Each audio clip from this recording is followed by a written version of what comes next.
Okay. First of all, let's start with some definitions. What's a recession? At least 2 quarters, 6 months of negative growth. That's over. We're growing. The world economy is growing. What's a recovery?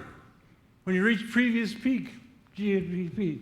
The world will have a recovery either in the fourth quarter of 2010 or the first quarter of 2011. So we're recovering. What is there to worry about? Why have this meeting? Now, everything you read in the paper is not true. You have to separate truth from fiction. The television stations are often wrong. First of all, the current economy is not so bad. They say it's the worst recession since the Great Depression. Untrue.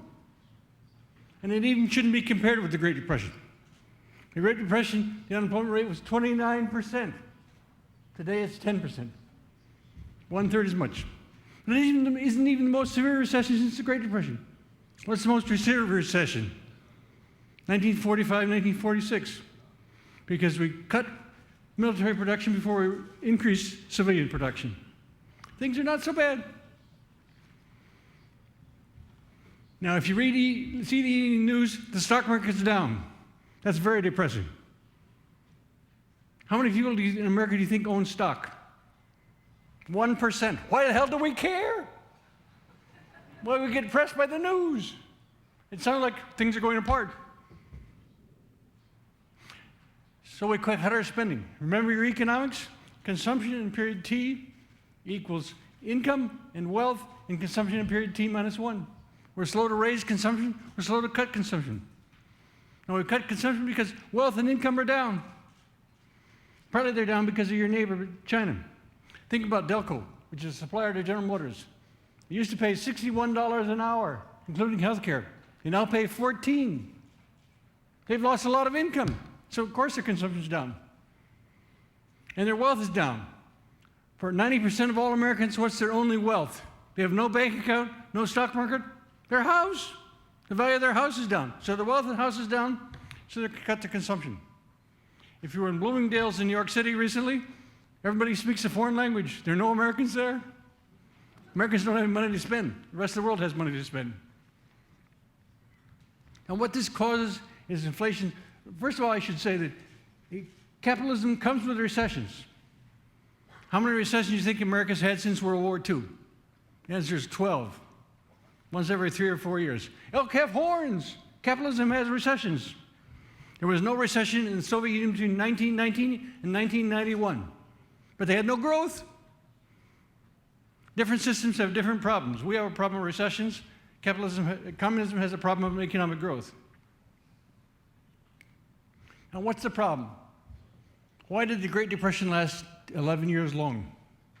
I should say the Great Depression was not cured by Franklin Roosevelt, not cured by Lord Keynes. It was cured by Adolf Hitler and Tojo. Why? Because we suddenly had World War II. In 1939, we had 29% unemployment.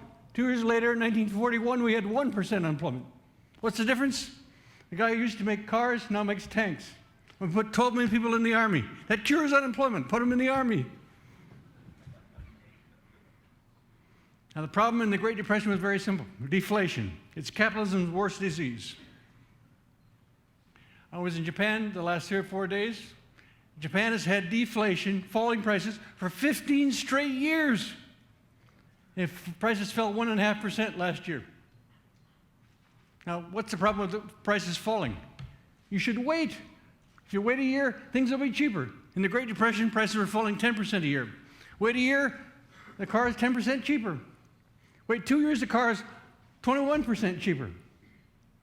And that's why economists believe that in capitalism, you want inflation about 2 or 3% a year. You want to buy. Everything should buy. Everything will be cheaper, more expensive next year, you buy. If everything will be cheaper next year, you don't buy. Now remember your GDP. Remember the calculation? GDP equals consumption plus investment plus net exports plus government. The problem is that they're all down. Consumption's down. Once consumption's down, investment's down. And government's down because government revenue's down. If you're a state or local government, you can't run a deficit. Think about California. California is cutting spending $22 billion alone Massachusetts cutting spending $2 billion. That makes the GDP go down. And cities are worse. Cities also have the same kind of problem. The city of Boston is cutting spending by $1 billion. Now, the former President Bush, before Obama, was like Herbert Hoover. Why do I say it was like Herbert Hoover? It was half like Herbert Hoover. He knew he should do something, but he didn't know what. Herbert Hoover didn't know you should do anything. Now, what should you do? First of all, you print all the money you can. You don't worry about inflation.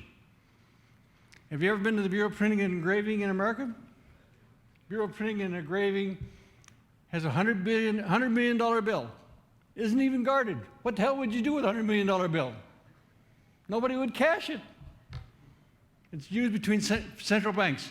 So the Federal Reserve Bank of Boston, if it needs to trade money with the Federal Reserve Bank of Minneapolis, uses a $100 billion bill. How much does it cost to print a bill? Doesn't make a difference whether it's a $1 bill, a $100 bill, or a $100 million bill. It costs 10 cents. Dollars are cheap to print. Now, in the Great Depression, everybody got into a simple habit. Because prices were falling, what's the best thing to do? Keep cash. The only thing you have to worry about is robbery. Keep it in your wall. Keep it in your mattress. Bury it in the backyard. It becomes more valuable next year. So the first thing you do is flood the system with money. You don't worry about inflation. But then, as Lord Keynes taught, you have to also have a fiscal deficit. Now, only the federal government can have a fiscal deficit. You need a lot of fiscal stimuluses. Now, Lord Keynes spoke to the United States Senate. He said, if you're so stupid, now it's important to remember, an Englishman doesn't give a lot of credit to the United States Senate. If you're so stupid, you can't cure the Great Depression, I'll tell you how. At that time, we had a lot of gold in Fort Knox. He said, what I think you ought to do is hire half of all the people at $5 an hour to bury the gold in Fort Knox. Now they have income, so they can spend it. And you hire the other half Americans to find the gold in Fort Knox. And then gold they get to keep. And they'll go out and spend it. Can't eat gold. Can't wear gold. Isn't a house. That would have cured the Great Depression. But the U.S. Senate thought it was crazy. Now, we all know what you have to do to stop the recession. You have to stop the walk-away on what are called subprimes. Now, I think only in America do we have subprimes. In America, when you have a mortgage, it's not against your income, it's against your house. My house in Boston is worth less than what I have a mortgage on it. If I'm a rational man, I give it back to the bank. I say, here are the keys, have the house, it's yours. I can buy the same house for less. Why should I pay the mortgage back? Now, being an honorable man, I don't do that. But I was in Utah in the last crisis when they had a crisis in ski resorts. The bank had lent a lot of money. I was at the office of a bank president. He lent a lot of money to Deer Valley in Utah. And the guy from Deer Valley came in with the keys to the ski resort and said, it's yours. What the hell does a bank do with a ski resort? Not much. It was a big mistake to let lemons go broke. Because if you said you let lemons go broke, you say, no matter where you put your money, it's not safe. Everything is dangerous.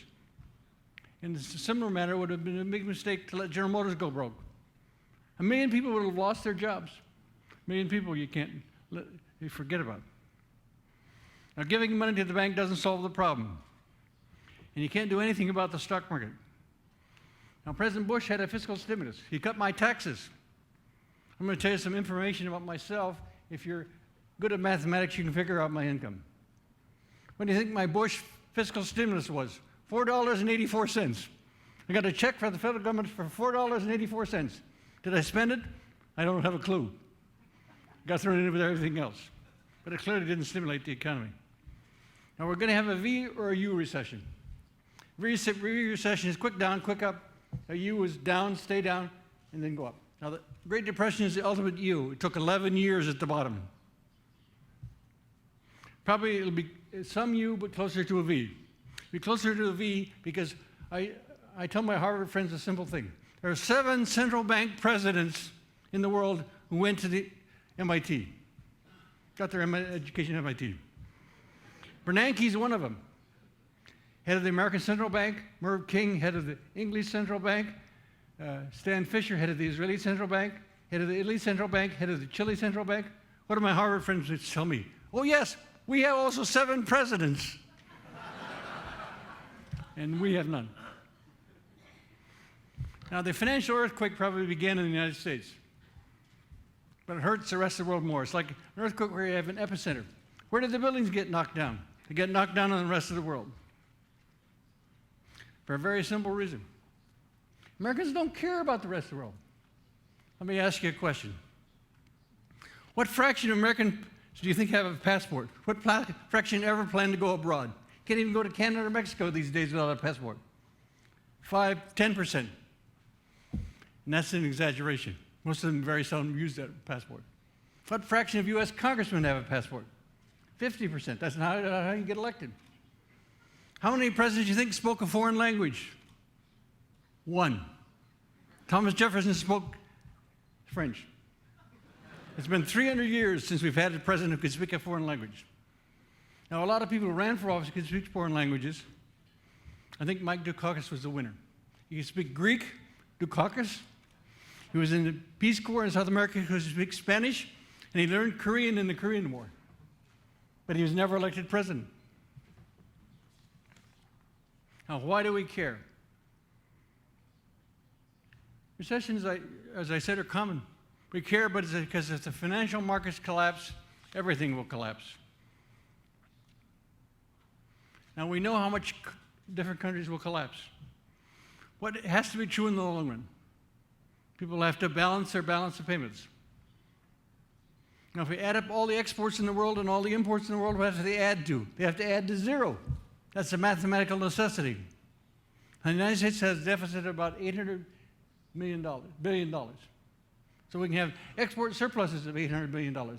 Suppose I go around the world and add up all the export surpluses. What are they? $1.2 billion. Somebody's lying. I don't know who they are, but they are somebody. It's got to be 0, but it isn't 0. Now, basically, since the multiplier, I'm going to use that technical word, is about 3 times your surplus, you know how much everybody's GDP will go down. Japan will go down by 300 billion.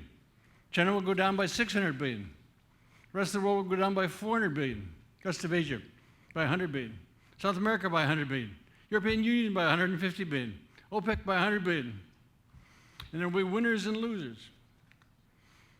Now, the problem is that Americans are winners. People price to the U.S. market. Now, the euro has gone down a lot vis-a-vis the dollar. What do you think it costs me to buy a Mercedes? It should cost me more, but it doesn't. Because Mercedes has a choice. They could raise the price of Mercedes and sell less Mercedes by 1 million cars, or they could not raise the price and they basically give the cars away. They'd rather give the cars away, because if they raise the cars, it's unemployment. Now, foreign buyers who come to the United States gain. Foreign tourists win. U.S. tourists lose, but there aren't many of them, as we said before. In the U.S. House of Representatives, there also aren't many who go abroad. So how do we call the day? Very simple. The world's recovering. Recessions are normal. There's nothing to worry about. Thank you very much.